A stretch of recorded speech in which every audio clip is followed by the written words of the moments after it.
TRS party నాయకత్వమే స్వయంగా ధర్నా చేస్తే రైతులు నలుగురు వస్తలేరు, మనమే కార్యకర్తలు 70-80 మంది పోతున్నాం, దీన్ని మిలిటెంట్ మూవ్మెంట్ చేయాలని చెప్పినటువంటి పరిస్థితి చూస్తున్నారు. రైతులు అక్కడో ఇక్కడో ఇబ్బంది పడుతున్నటువంటి వాస్తవాన్ని మేమేం త్రోసిపుస్తలేం, లేకపోతే బుల్డోజ్ చేస్తలేం.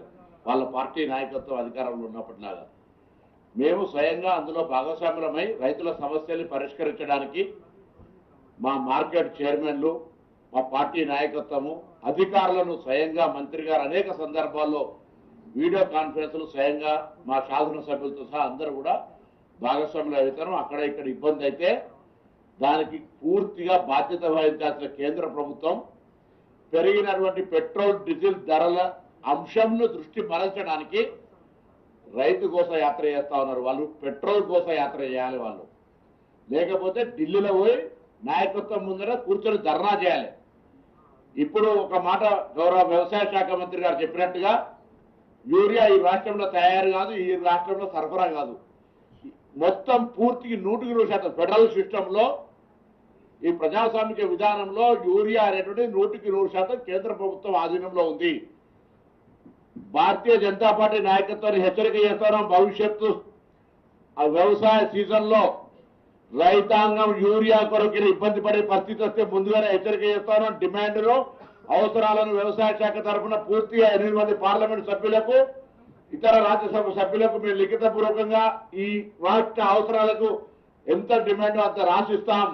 తెప్పించే బాధ్యత మీది, మీతో సహకరించే బాధ్యత మా గౌరవ పార్లమెంట్ సభ్యులు, మేము మంత్రివర్గం తీసుకుంటాం. ఎరువుల సరఫరాలో ఏం జాప్యం జరిగినా తెలంగాణ రైతాంగాన్ని విజ్ఞప్తి చేస్తున్నాం. ఎక్కడికక్కడ భారతీయ జనతా పార్టీ నాయకత్వాన్ని నిలదీయాల్సిన పరిస్థితి వస్తుంది, బాధ్యత వహించాల్సి వస్తుంది. ఇలా మేము సరఫరా చేసే విషయం లోపల ఎక్కడైనా తప్పు జరిగితే మా బాధ్యత. కానీ ఎరువులకు సంబంధించి సప్లై విషయం లోపల డిమాండ్కి అనుగుణంగా సప్లై చేయించకపోతే భారతీయ జనతా పార్టీ నాయకత్వం వహించాలని కోరుతూ, రైతాంగానికి సంబంధించినటువంటి అంశంలో ఈ ప్రభుత్వం ప్రజాపాలన ప్రభుత్వం అధికారంలోకి వచ్చిన తర్వాత అత్యంత ప్రాధాన్యత రంగం వ్యవసాయ రంగం. స్వయంగా రైతుగా తుమ్మల నాగేశ్వరరావు గారు, యావత్ మంత్రివర్గం రైతాంగానికి 100%గా ఎప్పటికప్పుడు కూడా మేము ఆ రైతుల పక్షాన మేము పోరాటం చేస్తాం. గతంలో మార్కెట్ చైర్మన్ చేసినప్పుడు కూడా మేము ఈ ప్రొక్యూర్మెంట్ ప్రాసెస్ దగ్గరగా చూసినాం. ఎప్పుడు కూడా ఇంత పెద్ద ఎత్తున క్వాంటిటీస్ వస్తే కూడా వాటిని కొనుగోలు చేయడానికి డిసెంట్రలైజ్ ప్రొక్యూర్మెంట్ సెంటర్స్ ఎన్నంటే అందించేటువంటి విధంగా ఇంత లిబరల్ లేకుండే. ఇవాళ అన్ని ఇన్ఫ్రాస్ట్రక్చర్ పరంగా చేస్తూ ట్రాన్స్పోర్టేషన్ డైవర్షన్ కూడా అవసరమైతే వేరే అన్ని యాక్టివిటీస్ రాపి ప్యాడీ మీద ప్రాక్టీస్ చేసుకొని పోతాను. ఈ 31 లోపల లేదా 1వ తారీఖు 2 తారీఖు లోపల ఎక్కడ కూడా ధాన్యం ఆగిపోకుండా మొత్తం కొనుగోలు చేయాలనే ఆదేశాలు గౌరవ మంత్రి గారికి ధన్యవాదాలు తెలియజేస్తూ ఆ ప్రక్రియ వేగవంతంగా చేసే బాధ్యతను అధికారులు మిగతా భాగస్వాములంతా చేయాలని కోరుతా ఉన్నాం.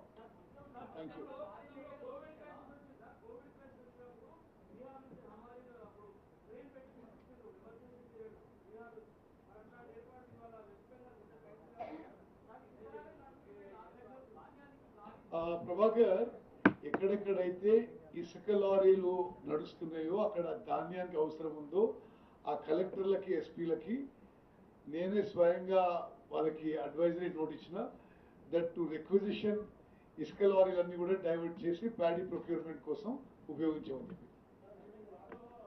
యాక్చువల్ అయిపోయింది, నిన్నే లేని మాట. Next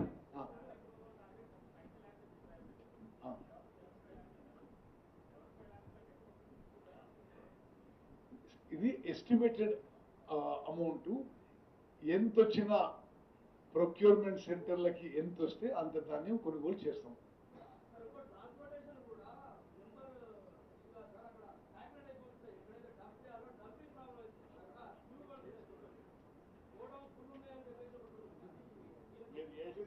okay sir, okay okay next తీసేస్తున్నాం జరుగుతుంది.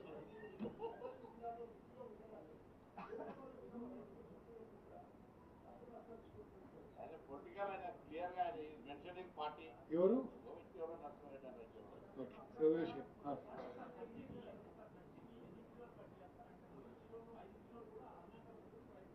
చూడండి, మేము నిన్న 3-4 ప్రొక్యూర్మెంట్ సెంటర్లు నేనే స్వయంగా పోయి చూసిన. 40 కిలోల బస్తా అంతేనా? బస్తా వెయిట్ 650 గ్రాములు, అంతేనా? దాని మీద కొంత అటు ఇటుగా మెజర్మెంట్ వేసి చేస్తున్నాము. ఎక్కడైతే ఈ తాలు తరుగు పేరు మీద మిల్లర్లు ఎక్కడ ఎక్స్ప్లాయిట్ చేసినా వాళ్ళ మీద మిల్లర్లు కానీ ట్రేడర్ల మీద కఠిన చర్యలు తీసుకుంటామని చెప్పి